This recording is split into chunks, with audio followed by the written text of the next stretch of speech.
சம்மில் square root of 3³ + 3³ + 3³ கொடுத்துருக்காங்க. சரி, எப்படி நம்ம ஈஸியாக சால்வ் பண்ணணும்னு பார்க்கலாம். ஸோ இப்போ நம்ம 3 கியூப் பண்ணால் 27 வரும்.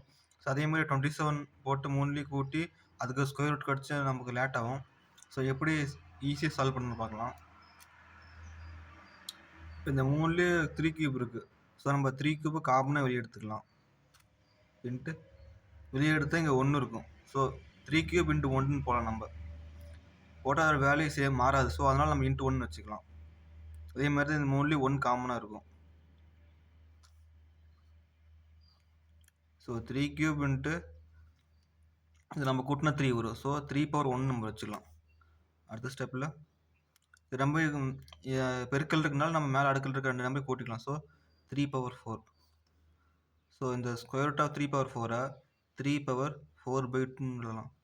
ஏன்னா இப்போ இது ஃபார்முலா இருக்குது, square root of x = x⁻1/2. So அதே மாதிரி தான் 3/1/2க்கு போடுறதுக்கு பதிலாக இங்கே மேலே ஆல்ரெடி 4 இருக்குது. ஸோ நம்ம 4/2ன்னு போட்டுக்கிறோம். இது வகுத்தா 2 ஓகே 2 வரும். 3². ஸோ 3² ஆன்சர் வேல்யூ வந்து 9. ஸோ இது நமக்கு வந்து ஆன்சர்.